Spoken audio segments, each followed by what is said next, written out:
क्या ये बैलेंस है? नहीं है, पक्का नहीं है ना? ये बॉर्डर है भैया, ये बॉर्डर है किसका? इंडिया नेपाल का। प्रेम भाव भी बनाए रखना है ना, तो इंडिया नेपाल लेंगे।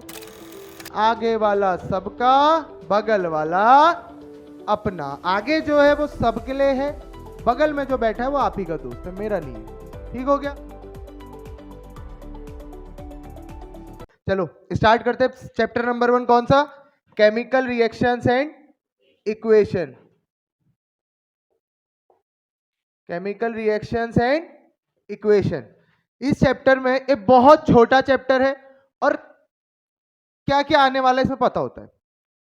3-4 क्वेश्चन है जो डैम श्योर आएंगे ही आएंगे। पहला, बैलेंसिंग ऑफ केमिकल इक्वेशन। एक क्वेश्चन आपको पेपर में 1 मार्क्स में दिखेगा ही दिखेगा। Balance the following chemical equation, minimum 1 marks, maximum वो 3 मार्क्स भी हो सकता है। 3 पार्ट में दे दे, 2 मार्क्स भी हो सकता है, 2 पार्ट में दे दे। 1 क्वेश्चन ये पक्का है।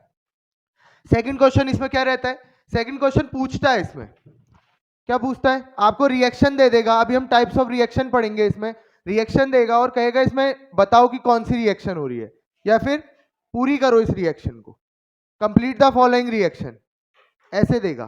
तीसरा, रिडॉक्स का डैम श्योर पक्का एक क्वेश्चन आएगा ही आएगा। Find the oxidising agent and reducing agent, पक्का लिखित। Find the oxidising agent and reducing agent. तीन क्वेश्चन ये आएंगे ही आएंगे, तो लिखित है। उसके अलावा जो एक्स्ट्रा आता है छोटी मोटी चीजें बताते हैं। ठीक है, स्टार्ट करें चैप्टर नंबर 1। पहले चैप्टर को समझते हैं। चैप्टर का नाम है केमिकल रिएक्शंस एंड इक्वेशन। बहुत शॉर्टकट में बताऊंगा क्योंकि इतना टाइम नहीं है। केमिकल रिएक्शन और केमिकल इक्वेशन क्या होता है? केमिकल रिएक्शन मतलब क्या है? जब भी मैं 2 या 2 से ज्यादा एलिमेंट्स को कंबाइन करता हूं और एक नया कंपाउंड बन जाता है। ध्यान देना, जब when we add 2 or more than 2 elements, then a new compound is formed which has entirely different property. Example के साथ समझेंगे, जल्दी आएगा। Hydrogen plus oxygen gives H2O। ये हाइड्रोजन क्या होती है? Solid liquid gas. ऑक्सीजन क्या होती है? वाटर। क्या है? प्रॉपर्टी चेंज हो गई। मैंने क्या कहा? व्हेन, कम से कम 2। अच्छा मैं कह रहा हूं इसको किसके, ये अपने आप ही में दूसरा कंपाउंड बना देगा क्या? कुछ तो ऐड करना पड़ेगा इसमें। व्हेन इट 2 और मोर देन 2 कंपाउंड्स, कम से कम 2, 2 से ज्यादा कितने भी, 2 और more than 2 compounds combined to form a new substance with entirely different property. देखो प्रॉपर्टी चेंज हुई नहीं हुई? With entirely different property, this is known as chemical reaction. This is known as chemical reaction. समझ में आया? कोई doubt? Chemical equation भी पढ़ लिया आपने।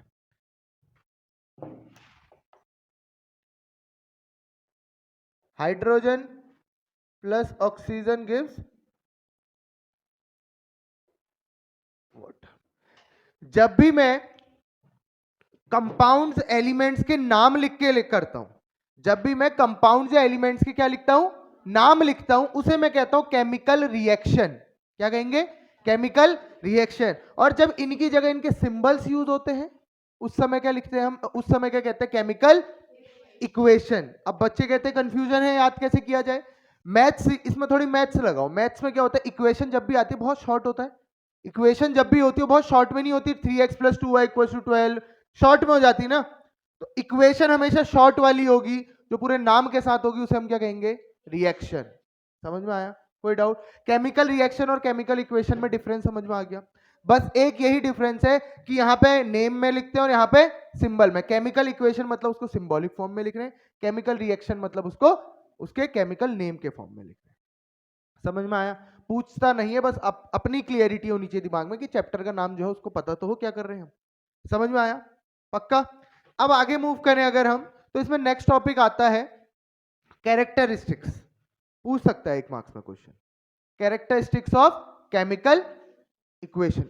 जो जो इंपॉर्टेंट है अभी सब लिखाऊंगा, पहले ध्यान से सिर्फ सुन लो। यहां पे कैरेक्टरिस्टिक्स ऑफ केमिकल इक्वेशन।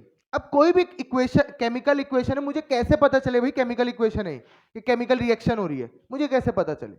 उसकी कुछ खासियत है। कितनी खासियत है? 5 खासियत है। देखो पांचों में से कुछ भी पूछ लेगा या पांचों एक साथ पूछ लेगा। ध्यान से, पांचों एक साथ भी पूछ सकता है, पांचों में से कोई एक भी पूछ सकता है। तो ध्यान देना कि क्या होती है पांचों कैरेक्टरिस्टिक्स। आपको हर एक का एग्जाम्पल के साथ समझाऊंगा कि कैसे हो रहा है।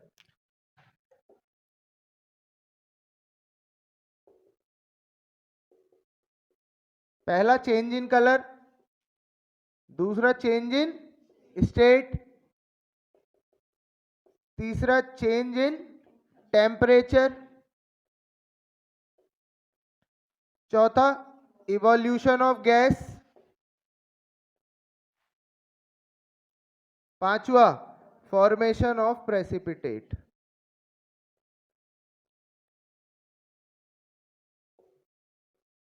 अब क्या है ये बलाएं, आओ इन्हें समझे।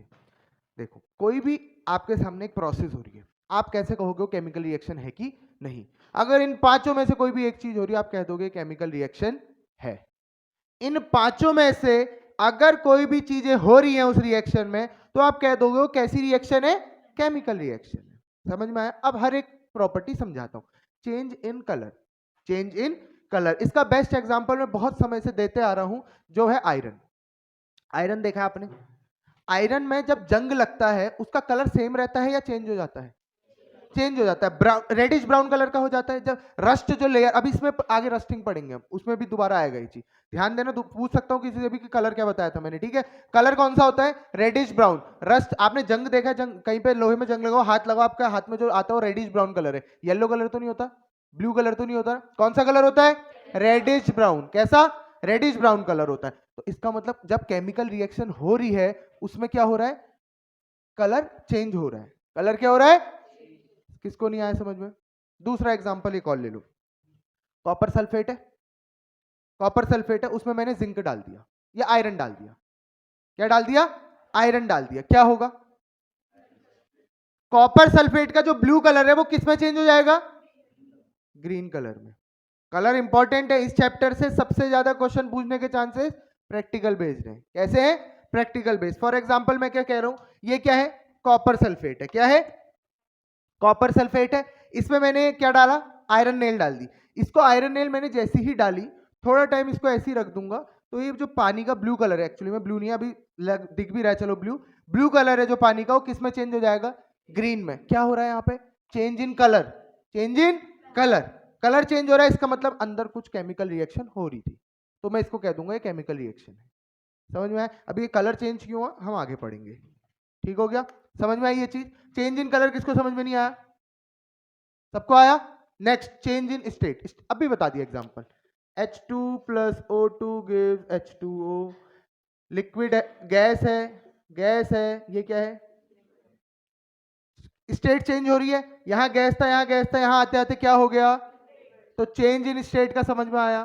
पक्का? कोई doubt? Next, change in temperature, temperature का चेंज होना, कौन बताएगा इसका एग्जांपल? चेंज इन टेम्परेचर, बहुत बढ़िया।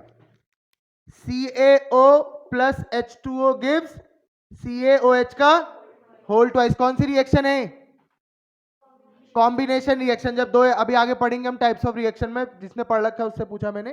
Calcium oxide plus water gives calcium hydroxide. देखा? अच्छा, चेंज इन टेम्परेचर का बेस्ट एग्जांपल, घर में पेंट हुआ है, सबके हुआ है, उसमें वो चूना, जब पानी और चूने को मिलाते हैं, कभी वो बाल्टी को हाथ, बाहर से हाथ लगाना, क्या होता है? वो बाल्टी गर्म होती है।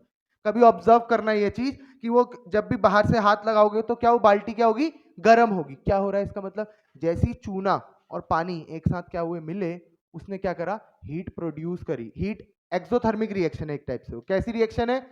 मतलब हीट इवॉल्व कर रहा है। क्या कर रहा है? Heat evolve. तो पहले जो टेम्परेचर था अभी भी वही टेम्परेचर है, बढ़ गया कम हो गया?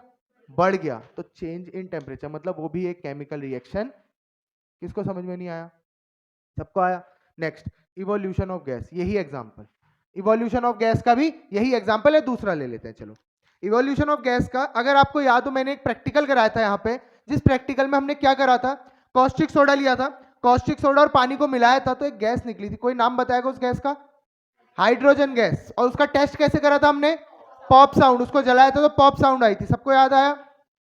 इवोल्यूशन ऑफ गैस मतलब गैस का इवॉल्व होना, गैस बाहर निकलना। कैसे पता चल रहा है? कॉस्टिक सोडा और जब H2O को मैंने मिलाया तो क्या हुआ?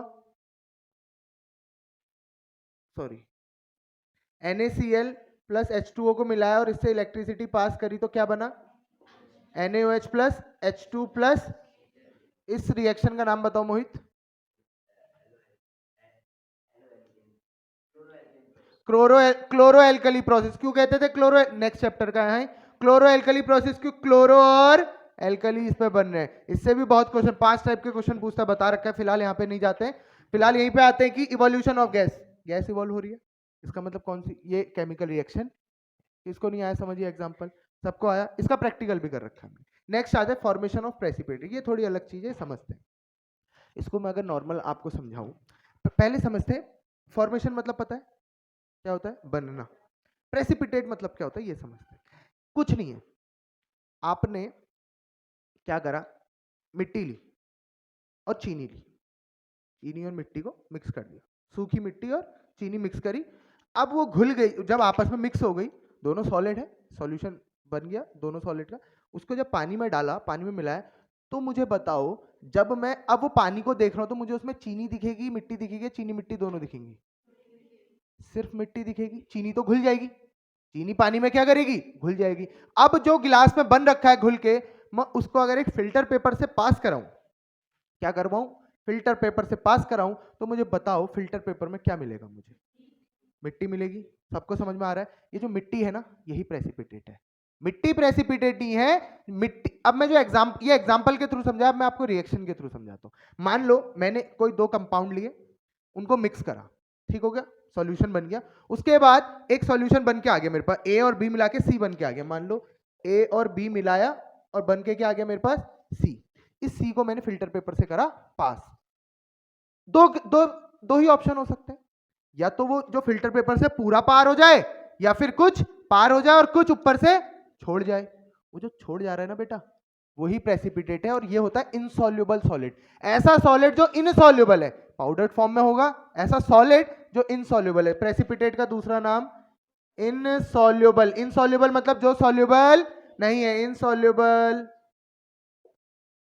किसको नहीं आया समझ में? तो ऐसी रिएक्शंस जिसमें प्रेसिपिटेट बनता है, प्रेसिपिटेट मतलब इनसॉल्युबल सॉलिड। इनसॉल्युबल सॉलिड आप जरूरी ना फिल्टर पेपर से करो, आपको दिख जाएगा, आप थोड़ी देर वो सी कंपाउंड को रखे रहोगे ना, वो सेटल डाउन हो जाएगा। होगा नहीं होगा, मिट्टी में थोड़ी देर पानी को वो मिट्टी, पानी और चीनी, वो जो सॉल्यूशन बना उसको थोड़ी देर रहने दूंगा, मिट्टी आपको नीचे दिखेगी, पानी आपको ऊपर दिखेगा, दिखेगा नहीं दिखेगा, पता चल जाता है प्रेसिपिटेट। जल्दी करना है तो उसमें क्या यूज कर सकते हैं हम, फिल्टर पेपर। किसी को डाउट इसमें? पक्का? तो आपसे इसमें क्वेश्चन कैसे, बहुत रेयर है कि क्वेश्चन पूछ ले, लेकिन पूछ सकता है what are the characteristics of chemical equation, chemical reaction. तो क्या बोल दोगे, चेंज इन कलर, चेंजेस। याद करने का तरीका ये दोनों तो याद कर लो। जीएसटी पता है सबको, जीएसटी क्या होता है, गुड्स एंड सर्विस टैक्स, यहाँ सीएसटी याद कर लो। Change in colour, change in state, change in temperature, colour state temperature, colour state temperature. बाकी इवोल्यूशन ऑफ गैस और फॉर्मेशन ऑफ प्रेसिपिटेट पता होना चाहिए। बच्चा इसमें बड़ा कंफ्यूज हो जाता है कि क्या क्या थे, कलर थे, स्टेट थे, टेम्परेचर भूल जाता है, तो सीएसटी याद कर लो। Change in colour, change in state, change in evolution of, formation of precipitate क्या होता है, इनसॉल्युबल सॉलिड। ऐसा सॉलिड जो इनसॉल्युबल है, घुल नहीं पा रहा है। समझ में आया? कोई डाउट? पक्का? नेक्स्ट टॉपिक की ओर मूव करें। जल्दी तो नहीं हो रहा है, जल्दीबाजी में तो नहीं हो रहा ना? जहां पे जिसको लगे कोई दिक्कत पूछ लेना बेटा, क्योंकि जल्दी हमें करना पड़ेगा, we have no other option.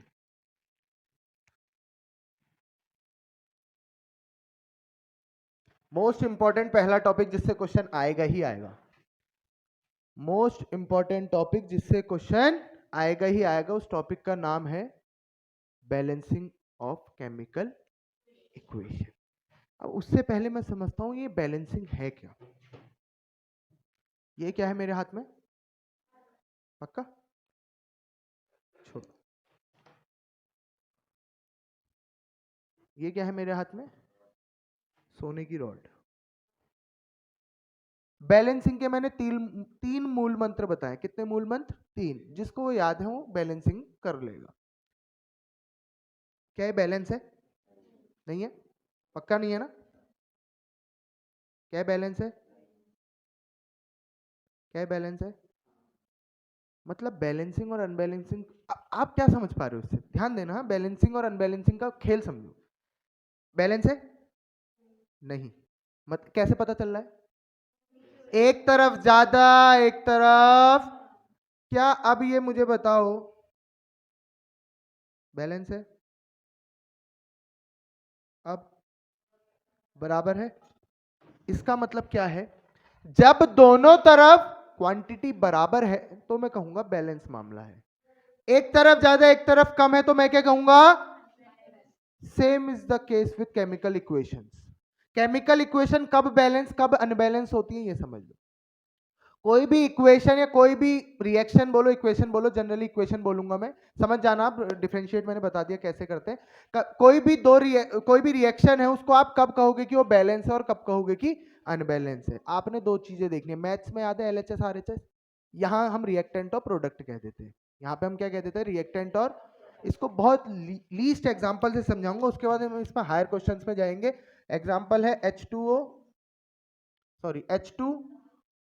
Plus O2 gives H2O। क्या ये केमिकल रिएक्शन है कि नहीं, मुझे इतना बता दो, है ना? कैसे पता चला, चेंज इन स्टेट हो रहा है। अभी बताइए characteristic, change in state, state change हो रही, गैस गैस लिक्विड, ठीक हो गया, आ गया समझ। अब आती है इसको बैलेंस करो। बैलेंसिंग के मैंने तीन मूल मंत्र बताए। कितने मूल मंत्र? तीन। जिसको वो याद है वो बैलेंसिंग कर लेगा, वो अभी अपने आप निकलेंगे, जब आप करोगे ना तो अपने आप आएंगी वो चीजें। सबसे पहले मैं पता तो लगाऊं ये बैलेंस है अनबैलेंस, मुझे कैसे पता चल रहा है उसके लिए। अच्छा, मैंने क्या कहा, जितनी भी चीजें आपस में मिल रही हैं, ध्यान देना, जितनी भी चीजें आपस में मिल रही हैं उनको हम क्या कहते हैं, रिएक्टेंट। क्या कहते हैं? और ये मिलके जितनी भी चीजें नहीं बन रही हैं उन्हें हम क्या कहते हैं, प्रोडक्ट। किसको नहीं आया समझ में? रिएक्टेंट और प्रोडक्ट वर्ड यूज करोगे क्योंकि केमिस्ट्री है। LHS RHS कोई नहीं बोलेगा, कुछ बच्चे इसको LHS इसको RHS बोलते हैं, वो शॉर्ट टर्म के लिए समझाने के लिए बोला जाता है कि ये LHS मान लो और ये RHS, क्योंकि बैलेंसिंग क्या है, जब रिएक्टेंट का मास और प्रोडक्ट के मास इक्वल हो तो मैं कह दूंगा केमिकल इक्वेशन बैलेंस है, एक का भी ज्यादा है तो मैं कह दूंगा अनबैलेंस है। समझ में आया? ये मुझे अब चेक कैसे करें कि ये रिएक्टेंट और ये प्रोडक्ट होता है, सबको समझ में आया? अब कैसे पता लगाएं कि ये बैलेंस है कि अनबैलेंस? अब आपने पर्टिकुलर एक एक एटम को देखना है। इसको ऐसे ना यहाँ पे दिमाग में एक इमेजिनरी लाइन डाल दो, ये बॉर्डर है भैया, ये बॉर्डर है किसका, इंडिया नेपाल का। प्रेम भाव भी बनाए रखना है ना, तो इंडिया नेपाल लेंगे। इंडिया नेपाल का बॉर्डर है, मैं बॉर्डर के इस तरफ गया देखने के लिए, मैं इंडिया में ही हूं, मैं इंडिया में अपने यहां देख के जा रहा हूं हाइड्रोजन कितने हैं इधर पूरे, मैं पूरे इंडिया में ढूंढूंगा, पूरे अपने इलाके में इससे इधर जितना है सब जगह ढूंढूंगा कितने हाइड्रोजन। बहुत बढ़िया, हाइड्रोजन कितने, ठीक हो गया। अब ये आ गया बॉर्डर, मैं बॉर्डर के जा रहा हूं इस तरफ, मैं पहुंच गया कहां, नेपाल। नेपाल में ढूंढूंगा कितने हाइड्रोजन, कैसे पता चल रहा है, ये पता है ना कि कितने हाइड्रोजन, यहां दो, यहां कितने हाइड्रोजन, बॉर्डर के इस पार भी दो हाइड्रोजन, मतलब प्रेम भाव दोनों में है। अब मैं फिर चले गया इंडिया, इंडिया में जाते ही मैंने अब दूसरा देखा, एक तो हाइड्रोजन मेरा ठीक हो गया, अब दूसरा कौन है, ऑक्सीजन। यहां ऑक्सीजन कितने हैं, दो।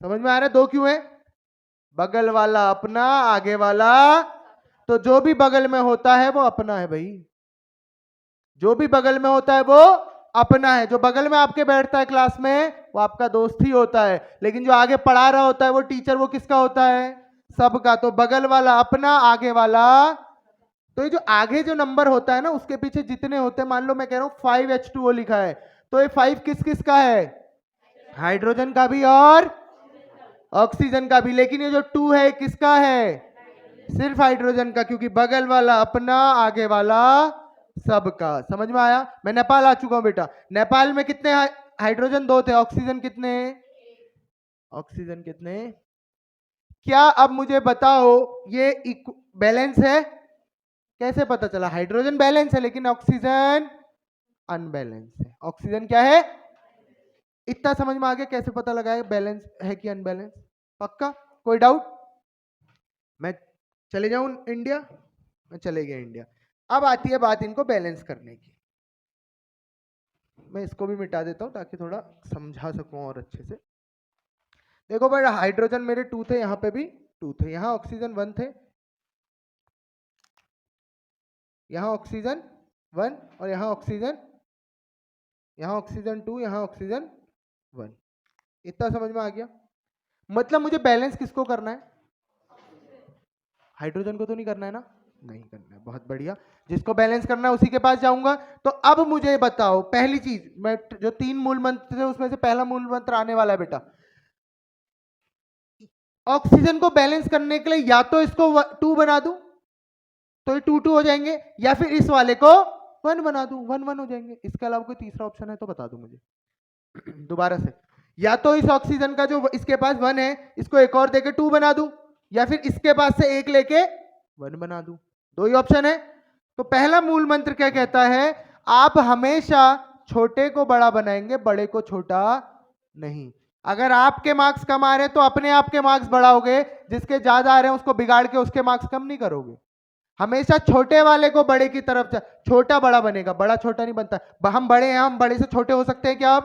हम छोटे से बड़े ही होंगे, बड़े से छोटे तो नहीं हो सकते ना। तो हमेशा याद करने की ट्रिक बता रहा हूं ये बेटा, ध्यान रखना है। तो छोटे वाले, पहली ट्रिक क्या आ गई, छोटे को बड़ा बनाएंगे, बड़े को छोटा नहीं। तो छोटा कौन, 2 की 1 1। अब 1 को 2 बनाना है, कैसे बनाऊंगा कोई बताएगा? इस मल्टीप्लाई करके, और ना प्लस होता है ना माइनस ना डिवाइड होता है, क्या होता है, सिर्फ मल्टीप्लाई। तो मल्टीप्लाई बाय 2। दूसरी चीज, दूसरा मूल मंत्र आ गया यहां पे। पहला सबको समझ में आ गया, क्या था पहला मूल मंत्र? छोटे को बड़ा बनाओगे, बड़े को छोटा नहीं। अपना एग्जांपल देख लो कि हम लोग छोटे से बड़े होते, बड़े से छोटे नहीं होते। ऐसा तो नहीं है ना 80 साल का पैदा हो रहा है, फिर धीरे धीरे धीरे करते करते 1 साल में मर जा रहा है। जब 1 साल का हो रहा है, क्या हो रहा है, पैदा हो रहा है, फिर धीरे धीरे धीरे धीरे बढ़ रहा है, तो छोटे से बड़ा जा रहा है। ठीक हो गया। अब दूसरा, पहला मूल मंत्र समझ में आ गया। दूसरा आ रहा है, दूसरा क्या है? दूसरा कहता है जो भी मल्टीप्लाई होगा कहां पे होगा, आगे पे होगा। अरे क्लास में कोई भी नया बच्चा आएगा, वो सीधे बैठ जाएगा, पहले मुझसे पूछेगा? पूछेगा, पहले पूछेगा तभी तो बैठेगा ना। तो पहले आगे आगे होगा, जो होगा पर्टिकुलर पर्सनली तुम अपने बगल में नहीं बैठा सकते किसी को, पहले मेरे आगे पे पूछेगा ना। तो कोई भी चीज नई आ रही है वो ना, वो बगल बगल में कहीं नहीं आती, कहां पे आती है, आगे पे। तो अब मुझे बताओ, इसको मेरे को किससे मल्टीप्लाई करना था, 2 से। तो मैंने क्या कर दिया, आगे से। आगे पे क्यों लगाया, समझ में आया? क्योंकि रूल है भाई कि आप अगल बगल में मल्टीप्लाई नहीं कर सकते। कहां करोगे? जो भी चेंजेस आते हैं बेटा हमेशा आगे वाली पोजीशन पे आते हैं। ये 2 ये 2 ये 2 ये 1 यहां कुछ नहीं कर सकता मैं। ये 2 है, इसको 3 या 4 नहीं कर सकता मैं। करना है तो आगे करूंगा जो करूंगा। समझ में आया? कोई डाउट? अब आती है दूध, अब देखते हैं अब बैलेंस हुआ कि नहीं। अब यहां हाइड्रोजन कितने, ऑक्सीजन कितने, ऑक्सीजन कितने, ऑक्सीजन दोगे, मैंने क्या कहा था, तीसरा मूल मंत्र आ गया। तीसरा क्या, आगे वाला सबका, बगल वाला अपना। आगे जो है वो सबके लिए है, बगल में जो बैठा है वो आप ही का दोस्त है, मेरा नहीं है। ठीक हो गया? तो ये जो इसके बगल में क्या था, 1, और आगे क्या था, 2। तो 2 इसका है कि नहीं, 2 1 जा 2। तो ऑक्सीजन कितने, हाइड्रोजन कितने, 4, 2 2 जा, ओहो मामला हो गया फॉल्ट। क्या फॉल्ट हो गया? हम ओ को सवारने निकले थे, यहां एच बिगड़ गया। एच अभी तक बैलेंस था, लेकिन अब क्या हो गया, अनबैलेंस। कोई नहीं, सुधारेंगे उसको भी। अब देखो फिर वही कहानी आ गई, ऑक्सीजन बैलेंस है, ऑक्सीजन बैलेंस। अब आती है कहानी, अब किसको बैलेंस करूंगे, हाइड्रोजन को। ध्यान देना, फिर से वही मंत्र काम आएंगे। देखो जब जब जो स्टेप करोगे तीनों मंत्र याद रखना। पहला क्या था, छोटे को बड़ा करेंगे, बड़े को छोटा नहीं करेंगे। दूसरा, आग जो भी चेंजेस होंगे वो आगे पे होंगे, अगल बगल। तीसरा, आगे वाला सबका, बगल वाला अपना। तो अब देखो, अब ऑक्सीजन तो बैलेंस है, हाइड्रोजन को बैलेंस करने के लिए यहां 2 है, यहां 4 है। कौन बताएगा इसको 4 बनाऊं कि इसको 2 बनाऊं? इसको क्या करेंगे, 4 बनाएंगे। क्यों? पहला मूल मंत्र, छोटे को बड़ा बनाते, बड़े को छोटा। तो इसको 4 बनाने के लिए 2 को किससे मल्टीप्लाई करूं कि 4 बन जाए? अब यहां पे H4 कर दूं क्या? क्या करूंगा, आगे से जो भी चेंजेस होते हैं कहां पे होते हैं, सेकंड वाला मूल मंत्र काम आ गया। समझ में आया? अब हाइड्रोजन कितने हो गए, ऑक्सीजन कितने, हाइड्रोजन कितने, ऑक्सीजन कितने। तो यहां जितने हाइड्रोजन वहां भी उतने हाइड्रोजन, यहां जितने ऑक्सीजन वहां भी उतने oxygen. Hence the chemical equation is balanced.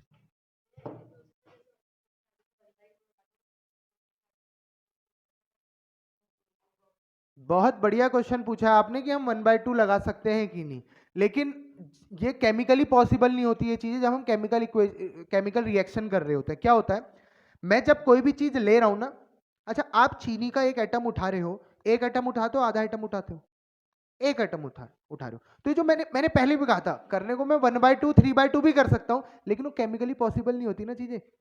मैं केमिकली आधा ऑक्सीजन कहां से लाऊंगा? एक ऑक्सीजन का एटम तो चलो मेरे को मिल जाए, आधा कहां से लाऊंगा? नहीं समझे? मैं कह रहा हूं, मैंने चीनी का एग्जांपल दिया ना, चीनी का दाना है, आप कम से कम कितना, एक दाना उठा सकते हो, उसका आधा उठा सकते हो क्या? वो आपको क्या करना पड़ेगा, बहुत अलग से मेहनत करनी पड़ेगी ना। क्यों करनी है भाई इतनी मेहनत?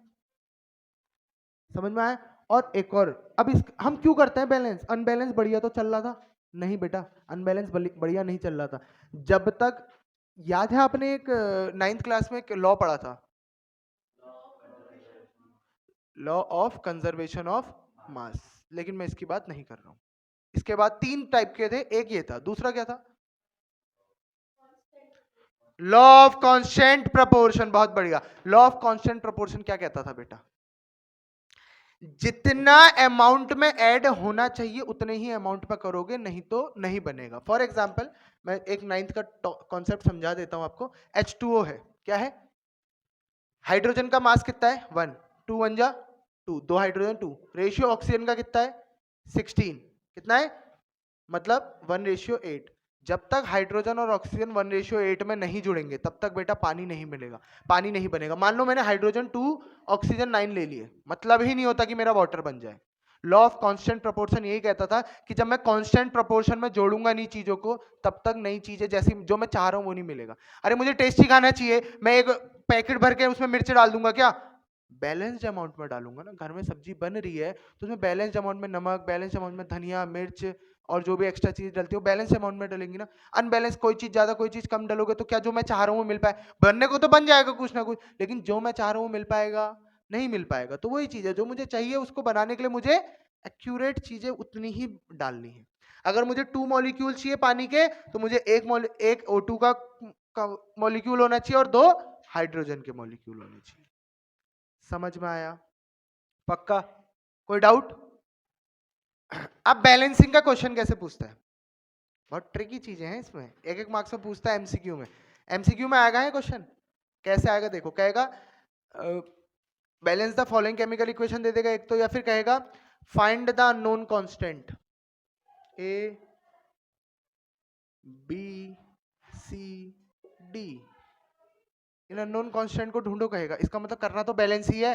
उसके, आप मान लो यहाँ पे 1 आ रहा है, 3 आ रहा है, 2 आ रहा है, 1 आ रहा है, तो ऑप्शन में ऐसे देता है आपको, ऑप्शन 1 3 2 1 1 4 3 6 3 2 1 4, ऐसे 4 ऑप्शन। ये क्या है इसका मतलब समझ जाना कि पहला वाला पहला, फिर बी, फिर सी, फिर डी। समझ में आया? इसी टाइप से पूछता। अब करो, ज्यादा टाइम नहीं लगाना है, वही 3 मूल मंत्र दिमाग में दोहराते रहो। दोहराए नहीं जा रहे तो कॉपी में लिख लो किनारे पे।